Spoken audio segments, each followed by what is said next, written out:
Everyone this afternoon to our special meeting of council. Meeting today is an update to council regarding our overland flooding and weather conditions and how the RM has been coping with all of the water that we've got. I will read the resolution to open up the meeting. Be it resolved that the meeting be called to order and that the agenda for the meeting be adopted as circulated. Can I have a mover, please? Moved by Councillor Braccetti, seconded Councillor Link. Any discussion? Go ahead, Councillor Link.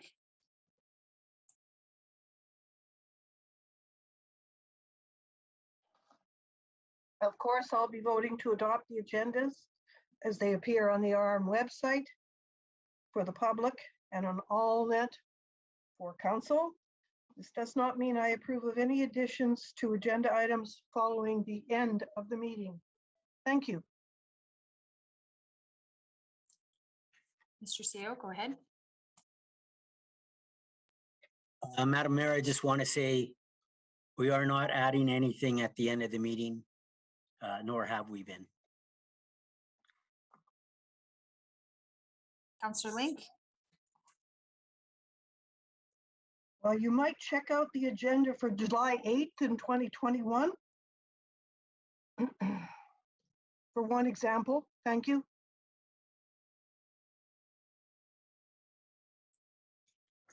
Would you like us to take a recess then and have our MLO take a look at that then? I don't think we have to take time out from a meeting to do that. Just my opinion. I think we could maybe take a 10-minute recess then and we'll look at that and we'll come back in 10 minutes. Thank you.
We are back.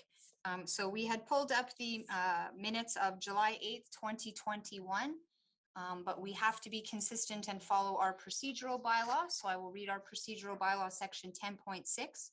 At a special meeting, no subjects or matters other than those mentioned in the notice calling the meeting shall be taken into consideration unless all members of council are present and the members unanimously agree by resolution to adding the items to the agenda. So Councillor Link is wanting to add the July 8th, 2021 meeting minutes for discussion at council. I will call for a vote on a That is resolution. not Can I the- get that a is mover, not the please, to case, add Madam those for Mayor. discussion? That's not the case. You're on mute, Councillor Link. Am Councillor I Link, we didn't going hear to you. be- You're on mute. Am I going to be allowed to speak? I still can't hear. May I speak? Am I the only one that can't hear? May I speak?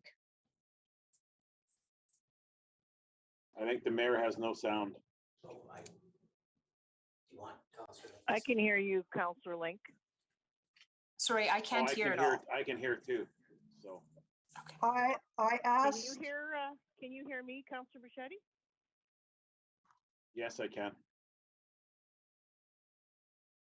all Go right. ahead, Councillor Link. I said that there had been an addition to the agenda for July the 8th, 2021. And you had a recess to check that out. The question is about the agenda, not the Yes, minutes. Councillor Link, you're not able to just start discussing it. So as per 10.6, we have to have a resolution to discuss that. So the agenda, the agenda's up, but we can't discuss that as a council because section 10.6 of our procedural bylaw, and there's rules that regulate our conduct at council. Section 10.86, I'll read it again. At a special meeting, no subjects or matters other than those mentioned in the notice calling the meeting shall be taken into consideration unless all members of council are present and the members unanimously agree by resolution to adding the item to the agenda. So if you're wanting to talk this out now, we'd have to have it on the floor and we have to unanimously agree to discuss it. You can't just simply walk on items to an agenda and start discussing them. Thank So you, Madam I've taken what you've said. We've looked at the procedural bylaw and had a recess to make sure we're following proper process. That's most important. And now if you're wanting to discuss this matter, it'll have to go to a vote and be unanimously accepted by council. Do I As have I- a mover on this vote? We're not going to talk about it yet, Councillor Link, because we do not have a resolution unanimously supporting discussing your item. Do I have a mover to discuss the item? Moved by Yeah, Councillor I'll Link. move it. Do I have a seconder? Yeah, I'll second it. And I don't think Counselor Link asked for this. The May item I is not seconded and we cannot discuss. We can't take a vote without a seconder.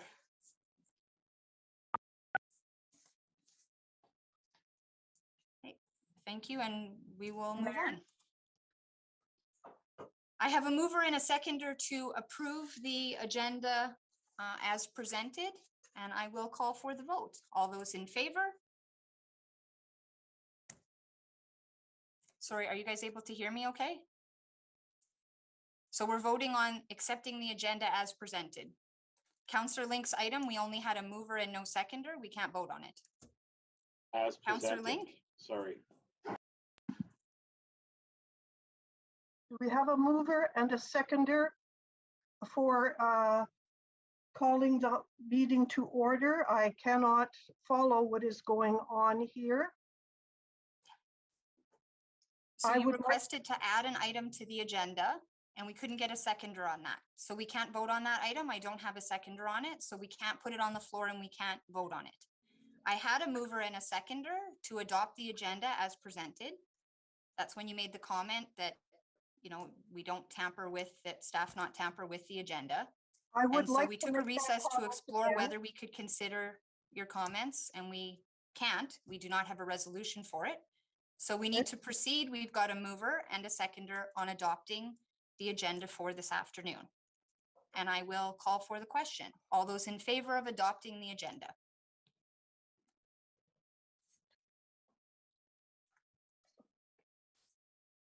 Counselor Kleiber still with us?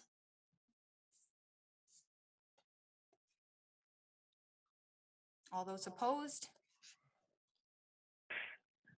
I'm in favor of going ahead with the agenda, but Councillor Link never asked to add anything.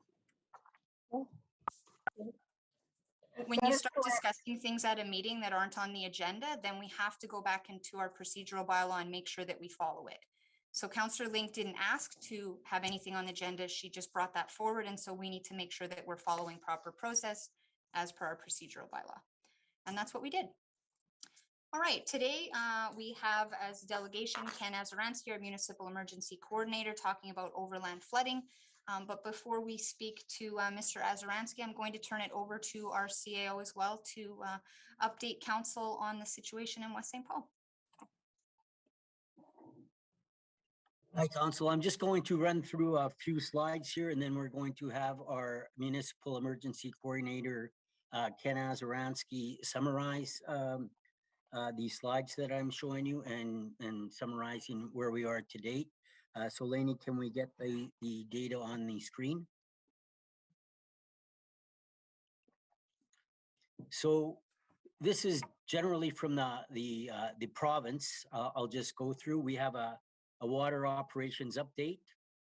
The Icelandic River is generally declining upstream of Riverton, still at peak at Riverton. Fisher River generally declining or at peak upstream of Dallas, still at peak at Fisher River Cree Nation. East and west Fisher River branches upstream of Peguis are down over the past 48 hours. Water levels remain high. MTI staff throughout southern Manitoba and Interlake responding to issues. Red River tributaries are declining. Red River level are tracking mid to lower range of forecast. PTH 75 is closed at the north and south end of Morris. There's a detour to PTH 14 to PTH 3. Red River Community Dike flood pumping continues and more dike closures will be activated as the river continues to rise. James is forecast from 19 to 20.4. Shellmouth Dam outflows have increased this week and continue to flow at 2,400 CFS. Runoff in Parklands area will pick up as warmer temperatures continue. And why I'm talking, you might, if you're watching tonight, go, why is the CAO talking about a number of areas that aren't in West St. Paul? You'll see further on, and Mek Azaransky can comment, when there's water in the province, it all leads to one place, and that's West St. Paul. So he'll talk more about that. Flood warnings, Red River, Emerson to the Red River Floodway Channel Inlet, Red River Floodway Channel Outlet to Lake Winnipeg, so both north and south of Winnipeg. Red River tributaries, Shannon Creek, Netley Creek, LaSalle River, Pembina River, Boyne River, Assiniboine River from Shellmouth Dam to Brandon, Fisher River, Icelandic River, White Shell Lakes area, Whitemouth and Birch River, HFC 3 of 3 flood report. There's a flood watch on the Roseau River, White Mud River and Sturgeon Creek, high water advisory. Overland flooding, all of eastern Manitoba, the Interlake, portions of southern Manitoba, portions of central Manitoba. Most ditches and waterways are either full or near capacity. The recent heavy rains and saturated soils are resulting in overland flooding in many areas. Situation update. Municipal road closure continue to be reported by the province. Community evacuations are ongoing. Souls continue to be declared. Requests for provincial resources continue to be received. There's 24 emergency orders in place. Cartier, Morris, Richaud, Fisher, Montcalm, Winnipeg Beach, the city of Morden, Pembina, Arborg, Armstrong, Bifrost Riverton, Gray, Dufferin, West Interlake, Thompson, Headingley, St. Lawrence, Grahamdale, Norfolk, Treehorn, Whitemouth, Woodlands, Emerson, Franklin, Coldwell, and McDonald. First Nations, Fisher River Cree Nation, Peguis First Nation, and Roseau River First Nation. And there is 15 residents from the Peguis First Nation that are in West St. Paul at St. Benedict's now. Elderly people from that area. There is a chart shared by the mayor with myself that shows it's the wettest April in Winnipeg, the second wettest since 1896. So you could see that we're dealing with a tremendous amount of moisture, and the average is from 91 to 2020. So in the last 3 decades, the average during April would be 32.2 MMs, and right now we are at 118.2. Next slide, please. This is what I was talking about, and Ken may want to further comment on this. What you see in orange is the Lake Winnipeg watershed. So everything in orange is headed east. So it's headed towards West St. Paul. These tributaries and these drains all continue to flow to West St. Paul. So you're seeing water as far past Calgary, through Saskatchewan, north of West St. Paul, south of West St. Paul, are all coming to West St. Paul. And I'd like to thank the mayor for sharing that map. And this is another map that the mayor who's marked it up with some arrows for us just to show us. You could see the 2 circles are West St. Paul, just north of the city of Winnipeg. And she's put some arrows in there to show us we have water coming from Rockwood. We have water coming from the woodlands. So these are areas west of West St. Paul and north through the Stonewall area into West St. Paul. From Lake Winnipeg down from the Selkirk area, flows through Parks Creek and those tributaries to West St. Paul. And then south of Winnipeg, as you know, the Red River flows through West St. Paul. We've also have some pictures just to give folks that haven't been able to be out in the community an idea. And it's getting better. This is Rushman Road flooded on April 24th. And you could see that the road is out of service. The RM is on site, the province is on site. So we are out on locations as these things are happening. So this is April 24th. And then we have a contrasting picture. This is from Rushman Road, May 4th. So you see we have improvements and things are getting better in our community. We've had 7 roads in the community that have taken on water. Next slide, Ms. Shaw. And this is just a picture of a Saturday afternoon. I got a call from the MEC who was out and about, and the mayor was out and about. And they notified me their Grassmere Road has just taken on water. And this is a picture. This is around the April 24th date. This is Grassmere Road, and as you can see, it was covered with water that weekend. So these are the type of things we're dealing with in West St. Paul. And this is a culvert that collapsed on Northumberland and Main Street. A resident alerted us to the fact that this culvert had collapsed. We jumped into action. We thank the resident for being alert and pointing this out to us. Jumped into action, contacted the province, who met me on site very quickly. And the next morning, they had repaired this road and put in a new culvert. And this was a picture that I had taken later that week that shows that we had got water flowing. So I want to give a kudos to the province because they have been responding the best I have ever seen for a provincial emergency.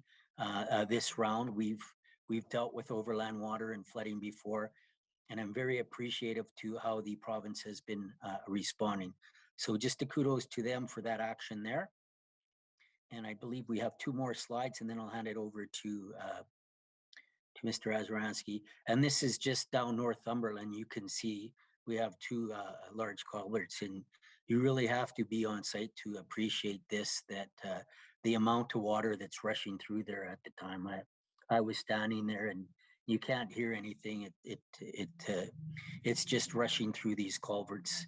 This drain in Northumberland has been draining very well. I'm really happy with how it's going here, because a large amount of water flows through this drain. And I believe that is it for our show. I'm going to hand it over to Ken Azaransky, our emergency coordinator, to summarize.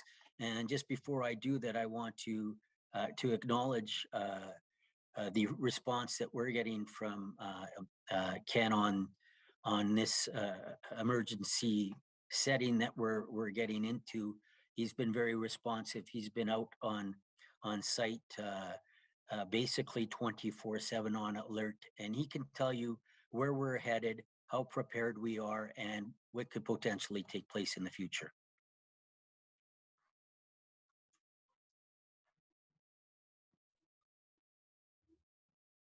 Thank you, Mr. CAO. So I'll just start off with saying that since at least the beginning of April, and maybe even slightly before, We're not hearing you, Ken.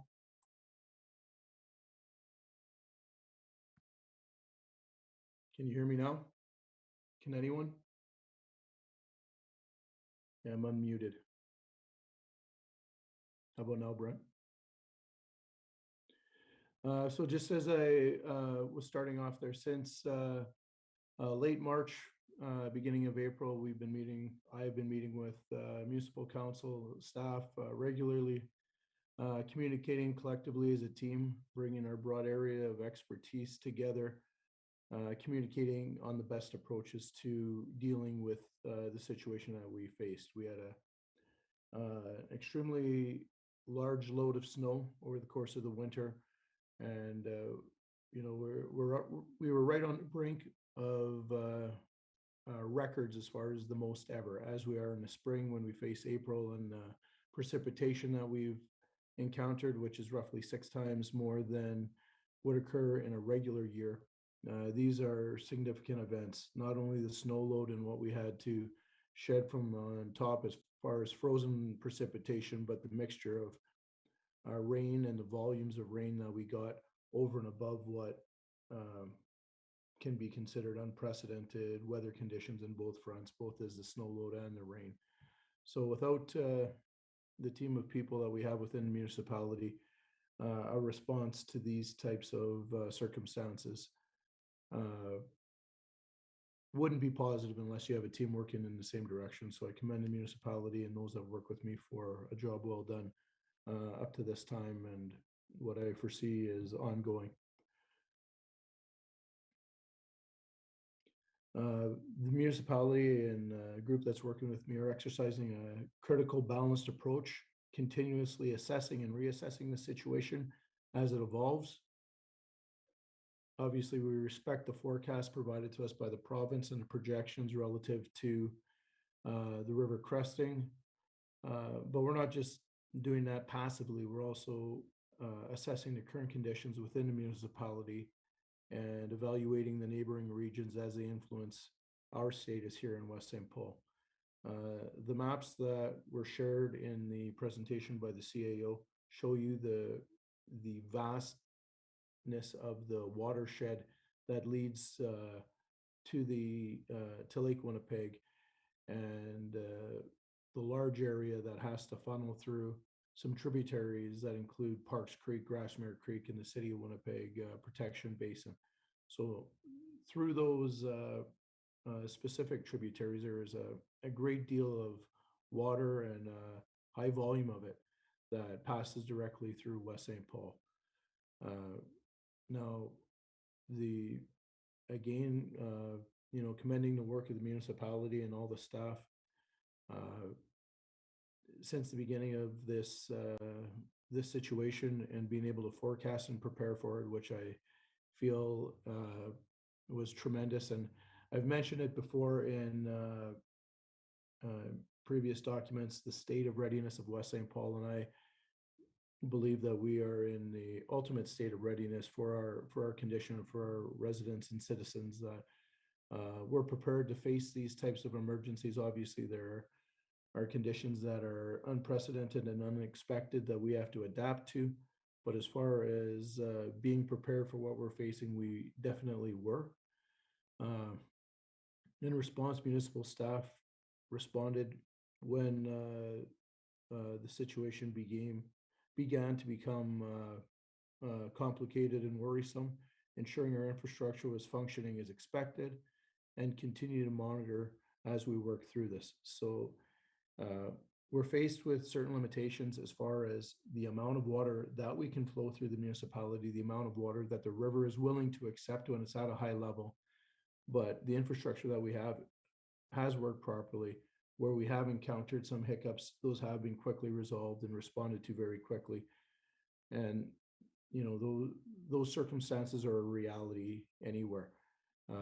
It's not about everything being perfect. It's about when those imperfections or problems arise, how do you respond to them? How do you correct them quickly? And how do you minimize the impact that those situations may have when they are presented? Because nothing ever runs perfectly. You have to anticipate that there are going to be issues that are going to require a little bit of additional work.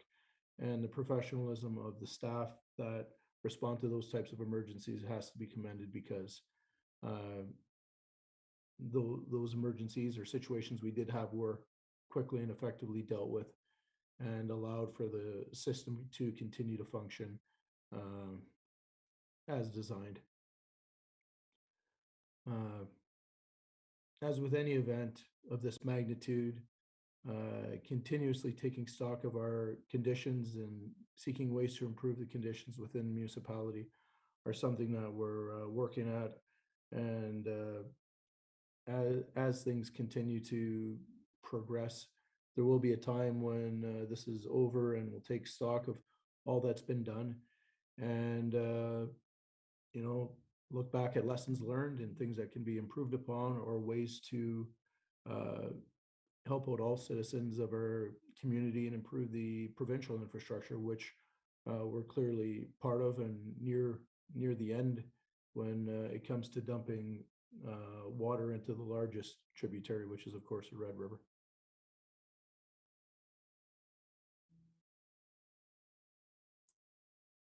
Thank you, Mr. Ozeransky. I'll go around our council table and see if there's any questions for you or our CAO regarding our current state and where we're at now. Councillor Link, any questions? No, thank you very much for the report, Ken, and thank you, Mr. CAO, for your report that we received at 4:54 p.m. on Sunday. I appreciated that report because I had gotten calls from residents. If I had received more calls, I would have had the information at the ready. Thank you. Thank you. Councillor Braccetti, any questions, concerns? No, I just want to say thanks to Mr. Ozeransky. I saw you out there in a few situations where I was called out to some residents' homes too. So it was good to see you out there and, relaxing some of the residents when they were getting a little bit wound up. Thank you. Thank you. Councillor Kleiber, any questions?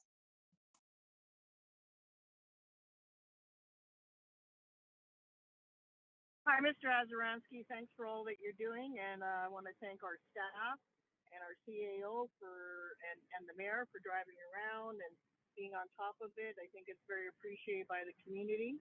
I will ask a question to you, Mayor. We had quite a nice report there from Mr. CAO. I didn't see it on the agenda, however, and you did quote the procedural bylaw earlier, and you said any deviation from it required a vote. So we did receive a report that seems to have been prepared. Shouldn't have that been on the agenda as per our procedural bylaw? The only thing I see on there right now is Mr. Ozeransky. Thank you.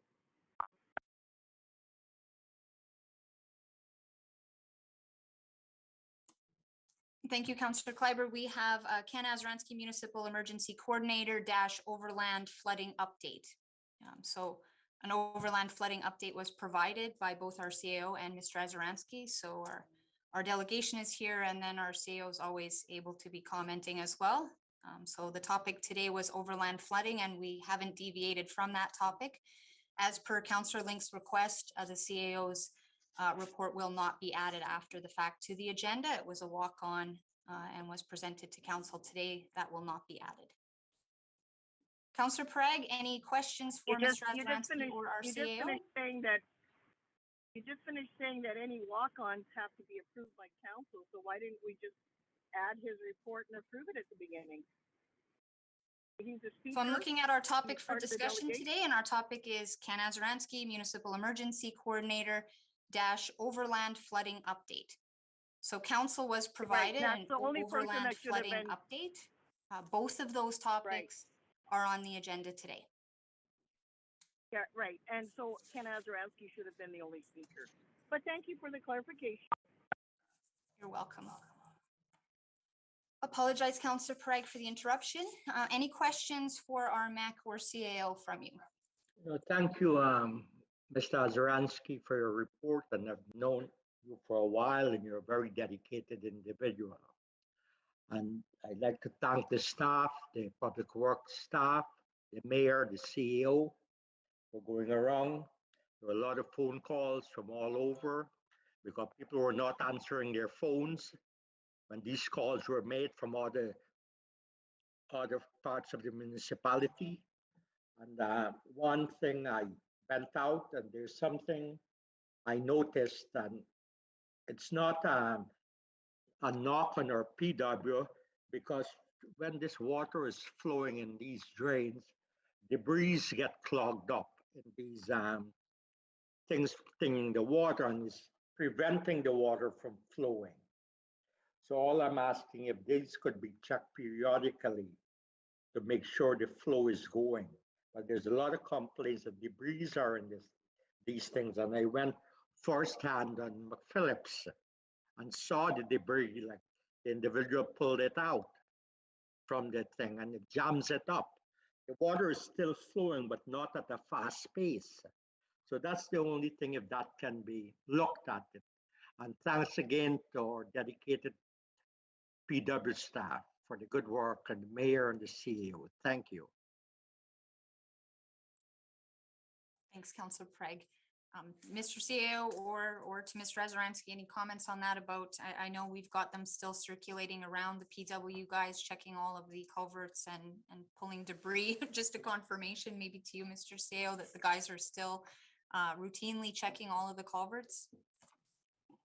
Yeah, we still have PWs out there actively checking long hours every day, but Councillor Prague's, well, Deputy Mayor Prague's definitely right. When the winds start blowing, especially from the north, we've had some heavy winds blowing, and he's bang on. The debris that's coming in when the winds are blowing from the north get into our municipality pretty easily. So we're aware of that, and we get out there to check those drains for debris, and we've been waist deep in water pulling debris out from culverts. I've seen it at least 5 times while we were doing this. Great point, Councillor Prague. Absolutely. I just want to thank you, Mr. Azaransky, for coming today. I appreciate both you and the CAO and keeping everybody updated and staying on top of things.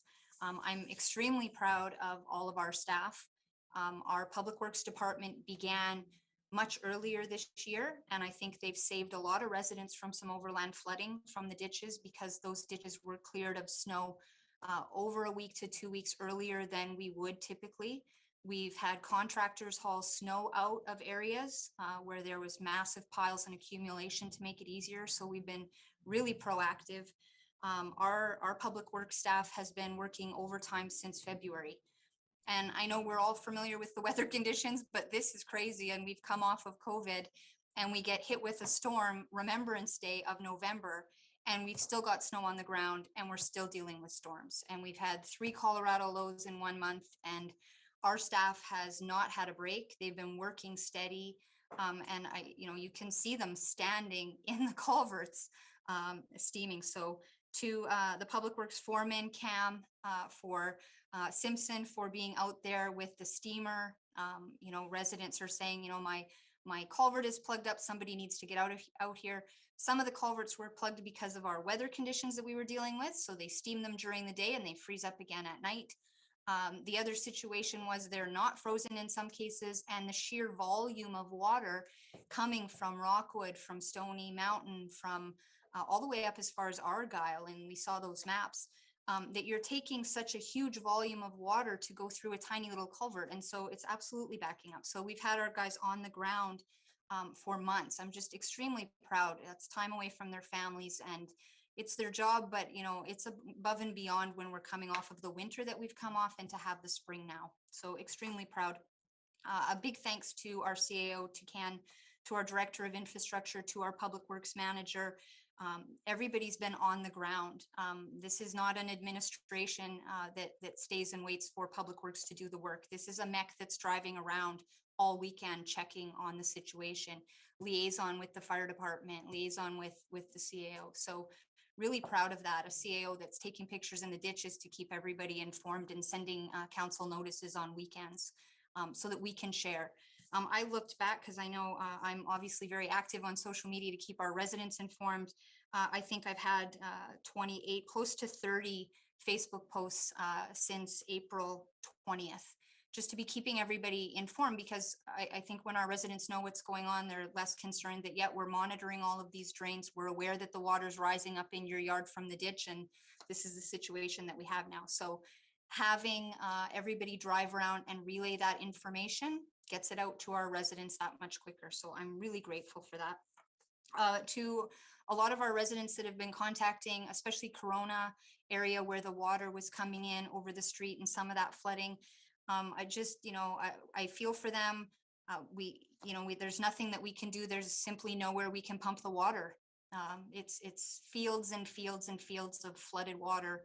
And so it's been really stressful, but I'm really proud of our residents and their resilience and understanding the situation that we're dealing with and the sheer volume of water.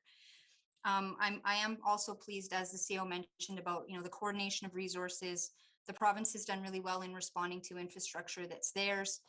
I also just want to remind residents that there's been some calls or an email to a counselor or to myself to say, hey, could you come over and drop a pump in this ditch or that ditch, or can I use it on my yard? And our MEC, Kenya, doing just a great job of coordinating the resources and making sure that we have the resources there that are protecting all West St. Paul residents. So we want to make sure that we've got all our pumps ready, all of the things that we need, and we're using them to protect the infrastructure in West St. Paul that protects all residents. So if you're wondering, hey, how come I can't just call the RM up and get a pump? We just can't do that. All of our resources are used making sure that our streets aren't flooded, that our ditches are flowing, that our drains are flowing. And so I'm really proud of you guys for doing just such an excellent job of coordinating that, touching base with residents, helping when we can, but focusing our resources to make sure all that water is moving and not backing up onto anybody's property. We've given out, I believe, and had on the ready 4,000 sandbags, I believe, that we've made available to residents. And so thank you again for amazing coordination and responding and adapting in the situation. How do we make sure that those are available to residents, but people from neighboring communities or companies aren't coming and picking those up? And so those are problems that our administration has solved with our MEC, and that residents who needed those sandbags got them. And so I'm really pleased with that those have been available. And unlike some other municipalities that have scrambled, ours ordered those, they had them on the ready. There are municipalities where residents are filling their own sandbags with shovels in the midst of flooding. So we've had those on the ready and accessible for residents in our community. Really proud of that. I'm going on a bit, but I just, these situations are difficult to deal with, and a lot of people have been really nervous about water. And Mr. Azaransky, you've done an amazing job in communicating. Our CEO, you've done an amazing job, and it's really, that's leadership in the times of really uncertain times, not knowing the amount of water and what people are dealing with. So kudos to both of you guys. And those are all the comments from me, Mr. CEO. I just want to add, maybe Mr. Azaransky can comment that a part of our readiness is on this Saturday, we're doing a functional exercise. Mr. Azaransky, can you comment on that and let the public know that what we're doing here and how we're always keeping prepared?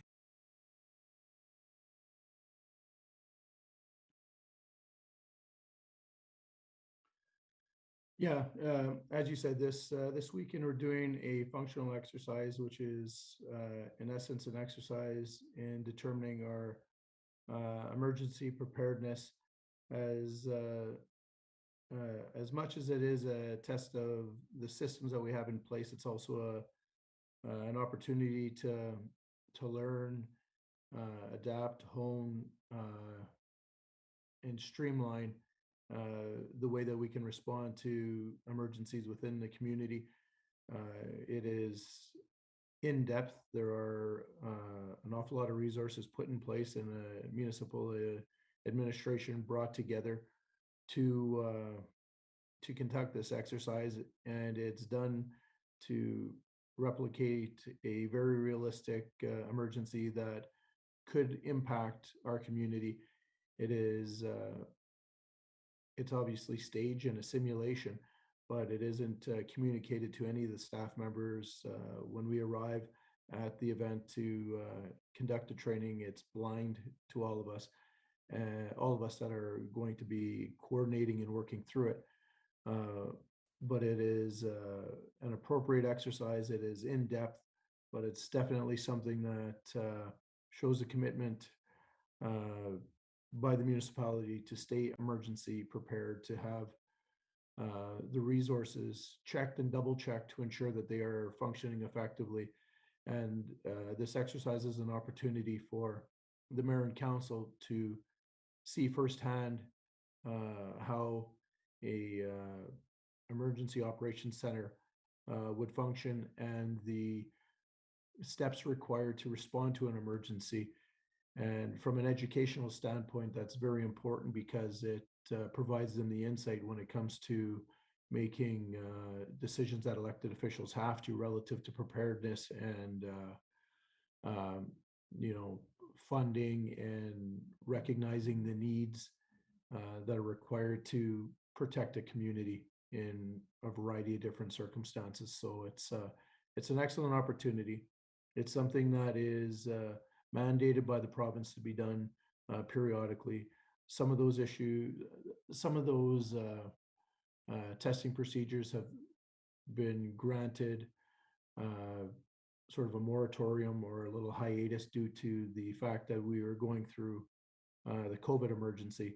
But now that opportunity exists to conduct these exercises again, we've taken the opportunity to do so just to ensure that we are working as a well-oiled, well-maintained machine when it comes to emergencies of any type.